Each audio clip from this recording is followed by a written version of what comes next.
Okay guys, good evening. Lalo-lalo na po sa ating mga kapwa security personnel.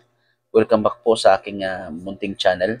So, sa video ito ay mag-share naman tayo ng kunting idea at mga tips sa ating mga 5'9 na gusto pong magpa-capture ng kanilang security guard license sa Camp Crame.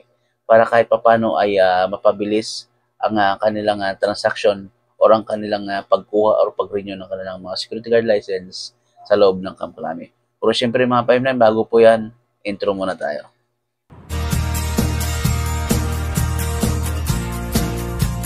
So yun mga Pepinay, siyempre kung bago ka lamang po napadpad sa aking munting channel, ito nga pala si Robert Chidi Vlogs.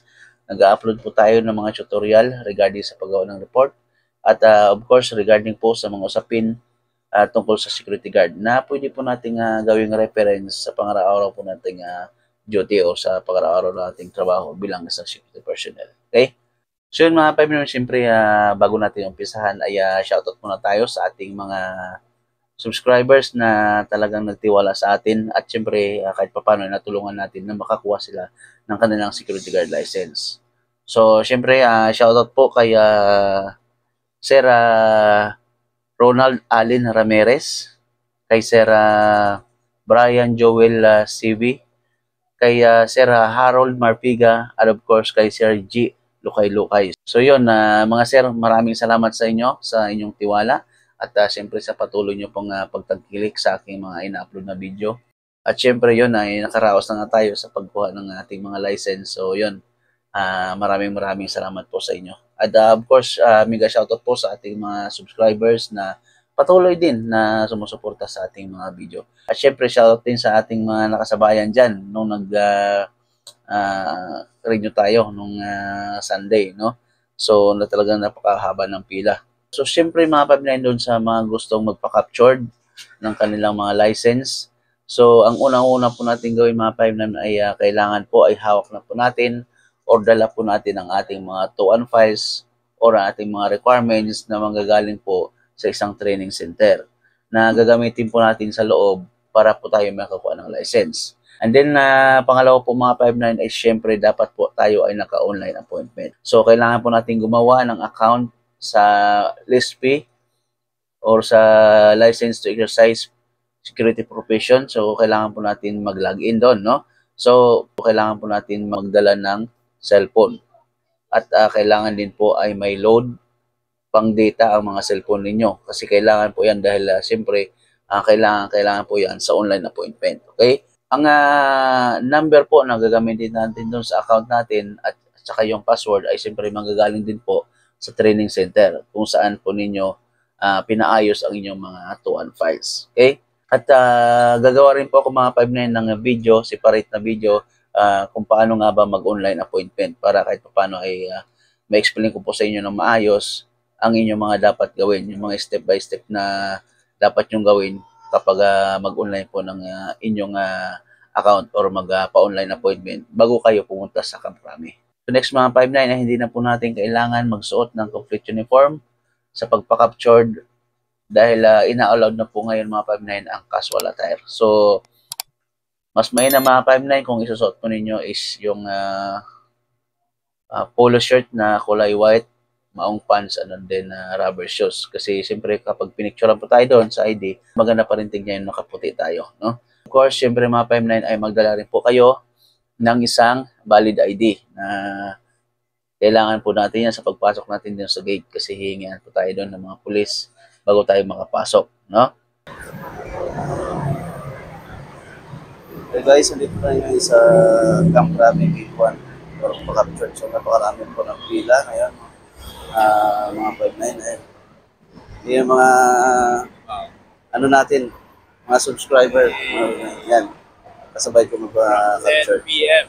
From 10 p.m. pa nakapila hanggang ngayon. Natapos to, mga 10 a.m. Mag-alas 4 na.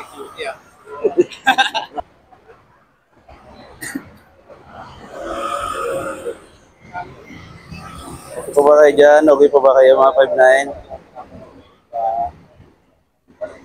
Pakahaba po ng pila mga 5'9. Ayan o. Pumunta niyo po mga 5'9. Ayan.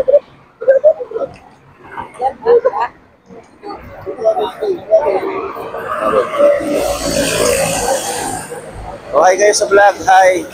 Okay pa ba kayo dyan? Okay pa kayo? Ayan, napakarami mga 5-9 ang kapila sa gate 1.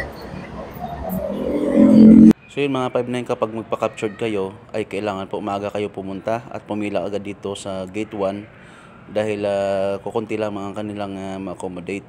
Lalo na pag weekends, Saturday at saka Sunday. So dapat na maaga kayong pumila dyan para maaga rin po kayo makatapos. So yun na nga mga 5-9 na around 5 AM ay pinapasok na rin kami. So siyempre bago tayo pumasok dyan, kailangan po ay mag-prepare kayo ng isang valid ID para kapalit po dun sa visitor's pass na i-issue sa atin sa pagpasok natin sa loob. So ayan, kailangan pa natin siyempre i-check yung mga bag natin. Yan. So yun mga 5-9, pagkapasok natin sa gate, no, diretso tayo sa one-stop shop building. So pagbungad natin yan sa first floor ay kailangan din natin mag-log. And then siyempre akyat tayo sa second floor kasi doon yung transaction ng releasing ng ating mga license. So ayan, no, medyo madilim-dilim pa yung pagdating namin dyan, pag-akyat namin dahil nga maaga pa mga 5-9. So pero kung makikita nyo naman, napakarami na po namin dyan kasi nga maaga kami pumila. At 10 o'clock pa lang ng gabi ay pumila na kami dahil nga sa dami ng pumipila ng mga 5-9 para sure talaga na ma-accommodate kami na hindi rin masayang yung siyempre yung pila natin. Ayan. Finally, andito na tayo sa loob. Diretso na to. Worth it yung pagpapagod sa puyat. Yun. Worth it legit. Shout out Sir Robert Domas. So yan mga 5-9, around 5:30 pa lang yan mga 5-9. Makikita ninyo napakarami na po namin yan, no? So ang start talaga yan mga 5-9 ng transaction is 8 o'clock. So talagang habulin mo ang pila para kahit papano ay talagang ma-accommodate ka at hindi masayang yung araw mo. Yan. So yan mga 5-9 na around 6 o'clock na yan ng umaga. So talagang napakarami na namin, punong-puno na yung magkabilang upuan. So yan, no. So kung tanghali ka na talaga pupunta mga 5-9, darating ka ng 7, so talagang masasayang lang yung oras mo dahil hindi ka na ma-accommodate dahil sobrang dami po talaga ng nagpapa-captured mga 5-9. So dyan mga 5-9 sa mga window na yan, meron nakasulat dyan na ABC. So sa letter A yan dyan yung for training evaluation, letter B for SLD evaluation, at letter C sa OP issuance or for printing of OP. And then next po yan is yung payment sa land bank, then ID capturing na po. So paalala ko lang mga 5-9, kapag pumasok kayo dyan sa Krami, kailangan po ay naka-online appointment kayo kasi dyan na po kayo magmumonitor ng inyong folder, ng status ng folder ninyo para alam ninyo kung saan nyo ilalapag para mabilis ang transaction nyo. So kapag Sunday mga 5-9 ay nakasarado yung land bank dyan, kaya sa baba kayo magbayad. Then after payment mga 5-9 ay pagsamahin nyo ang resibo at yung SBR nyo na kulay puti. Then pila kayo dyan sa ID capturing. Dahil yan lang po ang ibibigay ninyo mga 5-9 sa police dyan kapag pipicturean na kayo. Kapag mali ang maibigay mo yan mga 5-9 ay pagagalitan ka ng police dyan at pababalikin ka sa pila. Then siguraduhin nyo rin po mga 5-9 na dapat ay nakaahit kayo at nakagupit kayo ng maayos dahil maigpitin sila mga 5-9 pagdating sa ganyan. At syempre double check nyo rin po ng maigi ang inyong information dyan sa inyong ID bago na lang ma-print. So after ka mapicturean, siguro mga 5 to 10 minutes ay makukuha mo ng iyong ID card. Yun. So yan mga 5-9, kahit paano nakatapos na kami kuha na kami license. So ito yung mga avid subscribers ko sa YouTube. Sabay na kami sa pagpa-capture ng aming license. Ayan. Ano masasabi nyo, mga 5-9? Sir, masasabi ko, legit. Hindi kami nagdalawang isip na nakilala ka namin. Yun, thank you, thank you. Basta sa mga manonood dyan, sa gustong magpa-renew o fresh kang gusto maging guard, lumapit ka lang kay Sir Thomas. I-message mo lang. Gagawa natin ng paraan yan. Yun, mag-comment lang.